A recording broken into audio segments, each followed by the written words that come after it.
Kung nakikinig ngayon or baka may nakikinig ngayon nakakilala or kamag-anak ni Rodriguez, anong panawagan nyo sa kanya?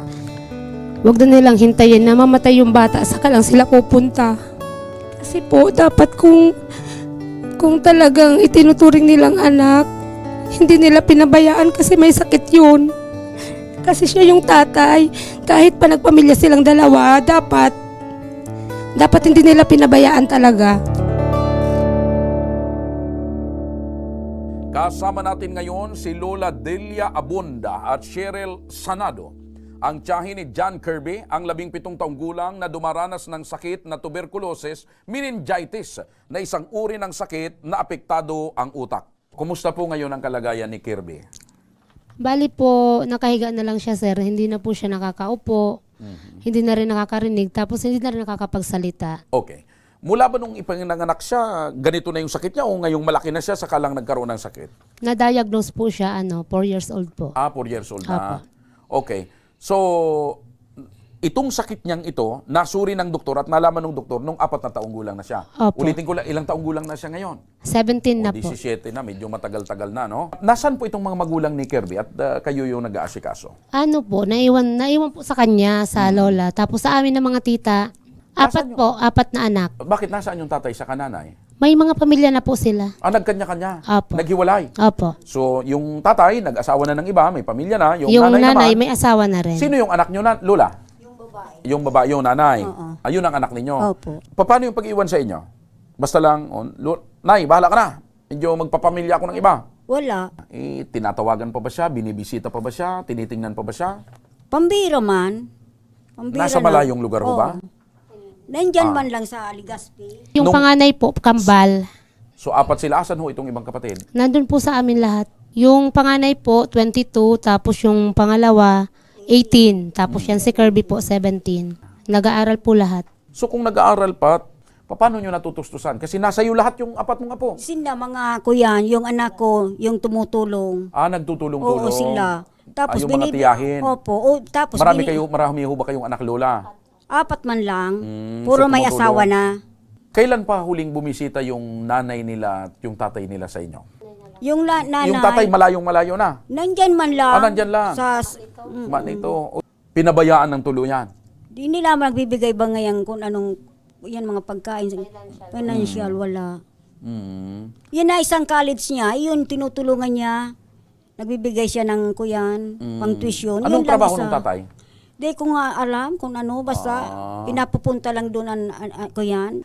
Totoo bang itinatanggi ni tatay na anak niya si Kirby? Po. Parang ikinakahiya po dahil sa kalagayan niya. O parang takot na sila sa obligasyon nila sa bata. Okay. Simula po nung nangyari sa bata, hindi na talaga sila dumadalaw. Tita Cheryl, anong pakiramdam na ganun yung nakikita mo sa pamangkin mo na may sakit, ikinakahiya pa ng tatay? Siyempre po, nakakaawa. O, kasi po kami ang nahihirapan kasi sa akin po naiwan yung mga anak niya. Hindi naman po ako yung tunay na tiyahin talaga. Yung asawa ko po talaga. Opo. Ako ang nag-alaga doon sa yung inabandonan nila. Sa ngalan ng pagmamahal. Opo. Kasi wala din po akong anak. Ito bang si Kirby sa araw-araw dahil nakahiga? Ano lang ginagawa niya habang nakahiga? Opo, higa tapos pagpapakainin po, binubuhat. Mhm. Tapos ang kinakain niya, dati naka-NGT siya, hindi na namin naasikaso, hindi na nakakapagsalita, hindi na nakakarinig, tapos hindi na rin nakakakita. So, anong kinakain niya ngayon? Oatmeal po, tapos yung kanin, dinudurog na lang po, minsan So, lugaw. Lola, sa araw-araw, ano yung mga pangangailangan ni Kirby? Yung nga, sugat, yung gatas, yung pangkain araw-araw, yung diaper na kuya sa diaper. Sa diaper. Opo. Pag nakarinig kayo ng ungol, ibig sabihin may kailangan siya. Oo. Nakugutom na. Sabi ko, kay pikuyan ko mga tugang niya, na ako pagkaunon man nindo Kalahin ito. mo, 4 years old nang ma-diagnose, ngayon 17 anyos. Ako ang nag-alaga. Tita Cheryl, kilala mo yung tatay? Opo. Anong pangalan? Si Rolly po, Rolly? Rodriguez. Okay. Kung nakikinig ngayon or baka may nakikinig ngayon nakakilala or kamag-anak ni Rodriguez, anong panawagan nyo sa kanya? Huwag na nilang hintayin na mamatay yung bata, saka lang sila pupunta. Kung talagang itinuturing nilang anak, hindi nila pinabayaan kasi may sakit yun. Kasi siya yung tatay. Kahit pa nagpamilya silang dalawa, dapat hindi nila pinabayaan talaga. Ikaw, Lola, anong panawagan mo sa tatay at nanay ni Kirby? Ang panawagan ko sa tatay niya, kay Puan, pag dungawon niya, daw siya warang kahit wala siyang dala, tingnan niya ang anak niya. Pero mas maganda kung may dala siya.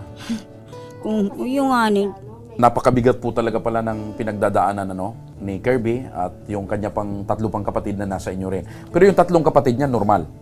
Normal po, tapos tinutulungan ng tatay niya yung kambal, yung isang kambal lang. Kasi yung panganay kambal, yung isa na stop sa pag-aaral kasi nga hindi naman talaga kaya. So isa na lang ang nag-aaral. Isa lang ang tinutulungan niya. Pero parehas nag-aaral. Hindi po. Yung isa lang. Yung isa lang po.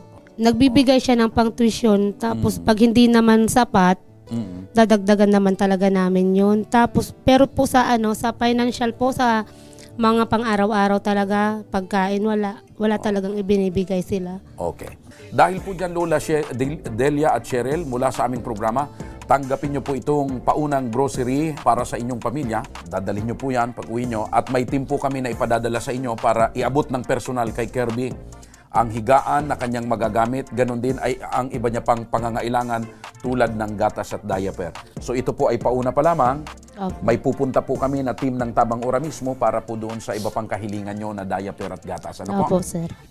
Para personal ding makita ng aming team yung kalagayan ng inyong pamangkin.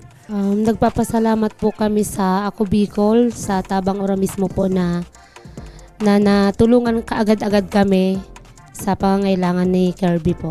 Opo. So ikaw, Lola, may gusto ka po bang sabihin? pasalamat ako tabi sa ako Bicol Tabang Ora mismo kay saldi ko sa sakuyang apo. Salamat po.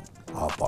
So, hayaan nyo, nanay, ayusin natin yung schedule ng pagpunta ng aming team sa inyo para yung iba pang mga tulong ay maihatid na rin po sa inyo.